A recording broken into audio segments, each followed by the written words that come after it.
आज निर्मला का पूरा परिवार डिनर करने उसकी पड़ोसन केतकी के घर आया हुआ था और कारण था शाही पनीर की सब्जी। वो भाभी क्या पनीर की सब्जी बना दिया।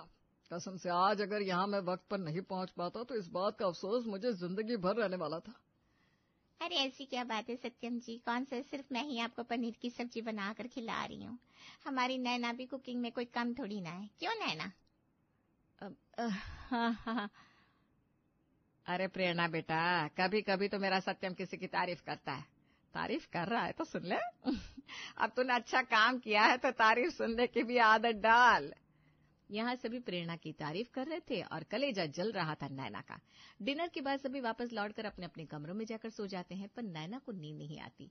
वो लगाती है अपनी माँ को कॉल। क्या नहीं किया मैंने इन सब के लिए मम्मी।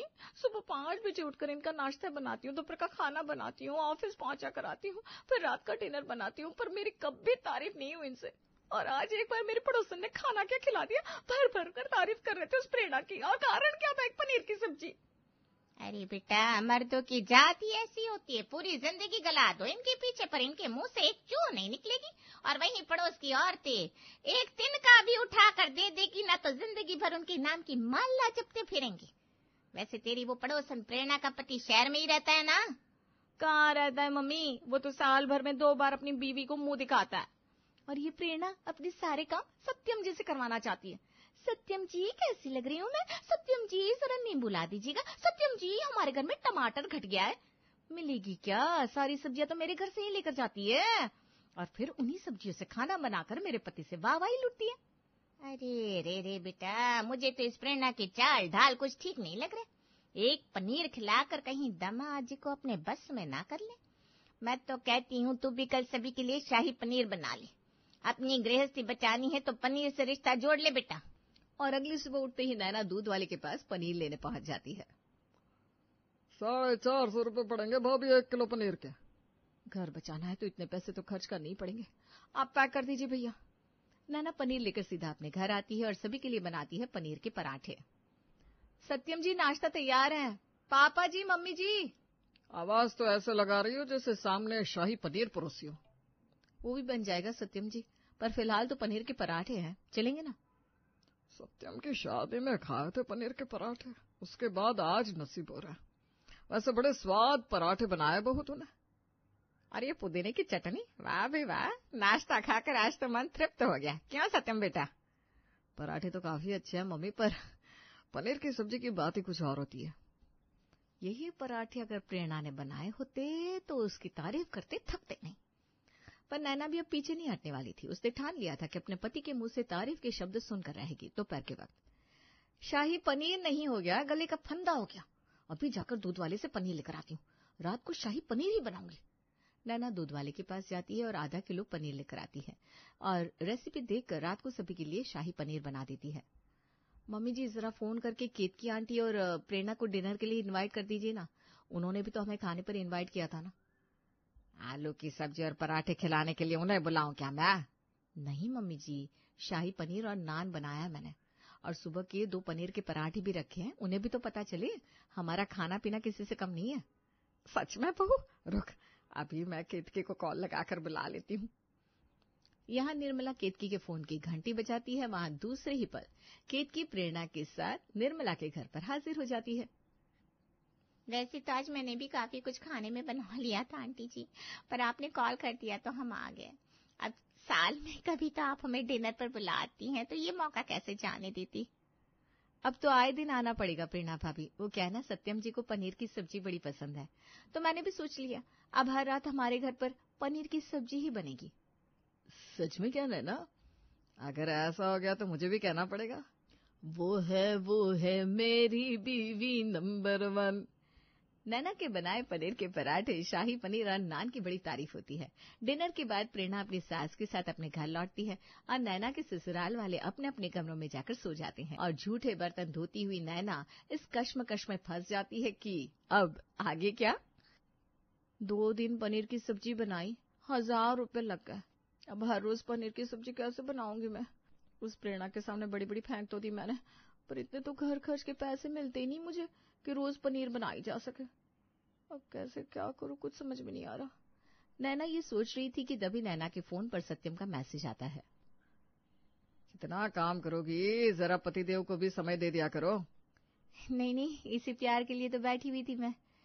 बड़ी मुश्किल से सत्यम जी खुश हुए हैं, अब इन्हें नाराज नहीं कर सकती। देखा जाएगा कैसे पनीर बनेगा।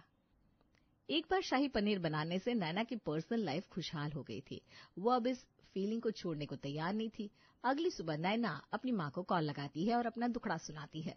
अब क्या होगा मम्मी, रोज 1 किलो पनीर बनाना मतलब महीने के 15,000 रुपए। पर पतिदेव के दिल का राज तभी तो पेट से ही होकर जाता है। इन्हें पनीर की सब्जी भी आती है मम्मी। अब तुम ही बताओ मैं ऐसा क्या करूं कि घर का बजट भी ना बिगड़े और इनका मन भी खुश रहे। तो इसमें इतना सोचने वाली क्या बात है, वही कर जो हर बार करते हैं। थोड़ी मिलावट, आजकल तो मार्केट में खुद ही नकली पनीर मिल रहा है, तो घर पर ही बना ले। ये तो और मेहनत का काम हो गया मम्मी। अरे पूरी बात सुन लिया कर तू। 2 किलो दूध का छेना निकाल, दूसरी तरफ उबाल ले 1 किलो आलू, उबले हुए आलू में थोड़ा छेना मिला दे, बना दे पनीर।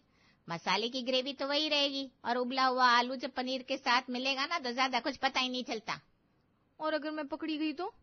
अरे पकड़ी गई तो कह देना दूध वाले ने नकली पनीर दे दिया होगा भाई। बस फिर क्या था। उबले हुए आलू में थोड़ा बहुत छेना मिलाकर नैना आज रात खाने पर बनाती है पनीर बटर मसाले की सब्जी। अरे वाह निर्मला, तेरे घर पर तो आजकल रोज ही पनीर की सब्जी बना रही है। क्या बात है, बेटे का प्रमोशन हो गया है क्या? नहीं आंटी जी, बस ये प्रमोशन मेरा हुआ तो नहीं, पर जिस हिसाब से मेरी बीवी मेरा ख्याल रखती है मेरे वजन का प्रमोशन जल्दी हो जाएगा। आपको सच में सब्जी इतनी अच्छी लगी सत्यम जी? अच्छी नहीं, बहुत अच्छी। इनफैक्ट ये तो प्रेरणा भाभी के हाथों की बनी शाही पनीर से भी टेस्टी है। पनीर भी कितना सॉफ्ट है, नहीं भाभी? है विश्वास नहीं होता, मम्मी का आइडिया काम कर गया। नैना के हाथों की पनीर की सब्जी ऐसा कमाल दिखाती है कि पूरे मोहल्ले में उसकी वाहवाही शुरू हो जाती है। मानना पड़ेगा तेरी बहू की कलेजे को निर्मला। आए दिन कोई ना कोई मेहमान आकर तेरे घर पनीर की सब्जी खाकर चला जाता है। वो लड़की एक चूं तक नहीं निकालती। कोई सस्ते थोड़ी ना आती है पनीर, 400 से ऊपर तो की होगी। बात पैसे की है ही कहाँ ज्योति, बात तो बड़े दिल की है। अब सास बड़े दिल की होगी तो बहू तो होगी ही। इसी तरह दिन बीत रहे थे।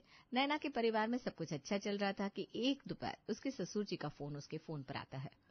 अरे बहू, मुंबई से एक पार्टी आई है, उन्हें पनीर की सब्जी खाने का बड़ा शौक है, और वो भी घर पर बनी हुई। तो जल्दी से पनीर बनाकर तैयार कर ले, मैं और करण आधे घंटे में पहुंच रहे हैं। हे भगवान, आधे घंटे में सब कुछ कैसे होगा? नैना हड़बड़ा जाती है। एक तरफ आलू चढ़ाकर दूसरी तरफ दूध फाड़ना शुरू करती है। आलू को ठंडे होने में तो वक्त लगेगा, तब तक जल्दी से ग्रेवी बना लेती हूँ। पर सारी तैयारियों में नैना यही देखना भूल जाती है कि आलू सही से उबले हैं या नहीं। अरे बहू, बारिश का मौसम हुआ जा रहा है, जल्दी से छत से कपड़े उतार ला। हे भगवान, क्या क्या करूं मैं? नेहा फौरन छत से कपड़े उतार कर लाती है और पनीर की सब्जी तैयार कर टेबल पर परोस देती है। प्रमोद के मेहमान नैना की बनाई पनीर 2 प्याजा को खाकर बड़े खुश होते हैं और प्रमोद को बड़ा ऑर्डर देकर लौट जाते हैं। नैना झूठे बर्तन लेकर जैसे ही रसोई में जाती है, स्लैब पर अपने कच्चे आलू के पनीर को रखा देख हैरान हो जाती है। आज तो बुरा फंसती तो बहू, उबले आलू तक तो ठीक था, कच्चे आलू के पनीर की सब्जी, और वो भी दुकान के कस्टमर के लिए। तेरी रोज रोज की इस पनीर की सब्जी से मुझे शक हो गया था, कुछ तो गड़बड़ है। और एक रोज मैंने छुप कर तुझे आलू से पनीर बनाते देख लिया। जैसे ही तेरे पापा जी का कॉल आया, मैं सीधा मार्केट चली गई पनीर लाने। मुझे पता था हड़बड़ी में तो गड़बड़ जरूर करेगी, और हुआ वही। इसीलिए मैंने तुझे कपड़े लाने छत पर भेजा, और मैंने तेरे कच्चे आलू के पनीर से असली पनीर को बदल दिया। थैंक यू मम्मी जी, अगर आज आप ना होती तो पता नहीं क्या होता। हमेशा के लिए ये सीक्रेट रह जाता है और नैना की पनीर की सब्जी यूं ही बनती रहती है।